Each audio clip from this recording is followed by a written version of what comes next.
Hello everyone, welcome to my channel Raman Educational Academy. SSC GD point of law, profit and loss, లాభ నష్టాలు అనే topic గురించి discuss చేద్దాం. ఇక్కడ ఉన్న క్వశ్చన్స్ అన్ని కూడా ఆ ప్రీవియస్ ఇయర్ క్వశ్చన్స్. ఓకేనా? ఫస్ట్ క్వశ్చన్ ఒకసారి చూడండి. 6 పెన్నుల కొన్న ధర 5 పెన్నుల అమ్మకపు ధరతో సమానం. లాభ లేదా నష్ట శాతం ఎంత అని అడుగుతుంది. ఒకసారి ఇక్కడ అబ్జర్వ్ చేస్తే 6 పెన్నుల కొన్న ధర 5 పెన్నుల అమ్మకపు ధరతో సమానం అని చెప్పిండు. 6 పెన్నుల కొన్న ధర 5 పెన్నుల అమ్మకపు ధరతో సమానం. ఓకేనా? సో కాస్ట్ ప్రైస్ కి ఏదైతే ఆపోజిట్ ఉందో అది కాస్ట్ ప్రైస్, సెల్లింగ్ ప్రైస్ కి ఏదైతే ఆపోజిట్ ఉందో అది selling price. So cost price కి 5 అనేది ఆపోజిట్, సెల్లింగ్ ప్రైస్ కి 6 అనేది ఆపోజిట్.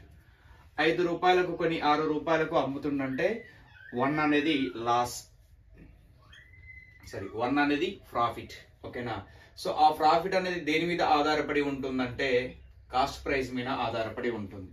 ప్రాఫిట్ కానీ లాస్ కానీ న్యూమరేటర్లో తీసుకోవాలి, బై డినామినేటర్లో ఎప్పుడు కూడా కాస్ట్ ప్రైస్ ఉండాలి.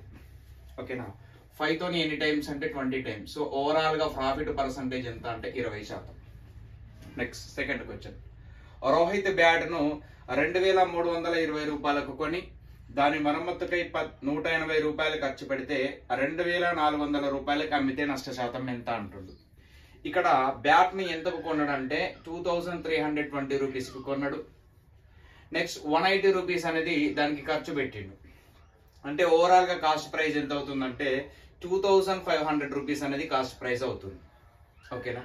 సో మరి దీన్ని ఎంతకి అమ్మిండు అంటే 2400 రూపీస్ కి అమ్మిండట.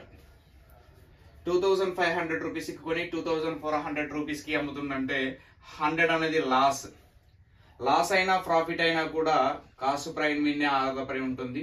ఇంటూ 100. 2 zeros కి 2 zeros క్యాన్సల్, 25 తోని 4 టైమ్స్ క్యాన్సల్ అవుతుంది. అంటే 4% అనేది లాస్ పర్సంటేజ్. నెక్స్ట్, ఒక టేబుల్ ని 8500 రూపాయలకు కొని 8000 రూపాయలకు అమ్మగా వచ్చే నష్టం ఎంత అని అడుగుతుంది. సో కాస్ట్ ప్రైస్ ఎంత అని చెప్పండి. ఇక్కడ టేబుల్ యొక్క cost price 8500 rupees and selling price ఎంత అని చెప్పిండు 8000 రూపీస్ అని చెప్పిండు. సో ఇక్కడ లాస్ ఎంత అంటే 500 రూపీస్. లాస్ అయినా ప్రాఫిట్ అయినా దేని మీద వస్తుందని చెప్పినాం, కాస్ట్ ప్రైస్ మీద. ఇంటూ 100 పర్సంటేజ్ కావాలి అంటే. ఓకేనా? సో ఇక్కడ ఉన్న 2 zeros క్యాన్సల్, 5 తోని 5 1s 5 7s. ఓకేనా? 100/17 వచ్చింది. 100/17. సో ఎంత వస్తుంది చూడండి ఒకసారి. 17 5లు 85. సో రిమైనింగ్ 15 ఉంటుంది మళ్ళీ. ఓకే, సో దేంతో డివైడ్ చేస్తున్నాం, 17 తో డివైడ్ చేస్తున్నాం. 5 15/17 పర్సంటేజ్ అనేది లాస్ పర్సంటేజ్. మీకు ఆప్షన్ లో మిక్స్డ్ ఫ్రాక్షన్ లో ఉంటే మిక్స్డ్ ఫ్రాక్షన్ ఆన్సర్ అవుతుంది, పాయింట్లలో ఉంటే పాయింట్లలో ఆన్సర్ అవుతుంది. ఓకేనా? నెక్స్ట్ ఫోర్త్ ప్రాబ్లం చూడండి.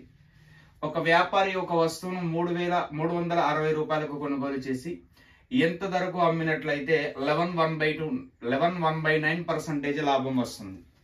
అతనికి లాభం ఎంత వస్తుందట? ఓకేనా? 11/9% వస్తుందట. ఫస్ట్ దీన్ని క్యాల్కులేట్ చేయండి. 9 × 11 99 + 1 100. బై డినామినేటర్ 9 ఉంది, పర్సంటేజ్ ఉంది కాబట్టి 100. సో ఇక్కడ ఉన్న 2 zeros క్యాన్సల్. సో 1/9 వచ్చింది. ఎప్పుడు కూడా డినామినేటర్ అనేది కాస్ట్ ప్రైస్, న్యూమరేటర్ ఏమని చెప్పిండు మరి ప్రాఫిట్.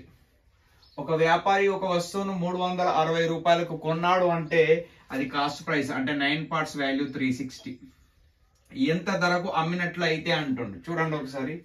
9 రూపీస్ కొన్నాడు, ₹1 లాభం వస్తుందంటే అతను 10 రూపీస్కి అమ్ముతుండన్నట్టు. అవునా కదా?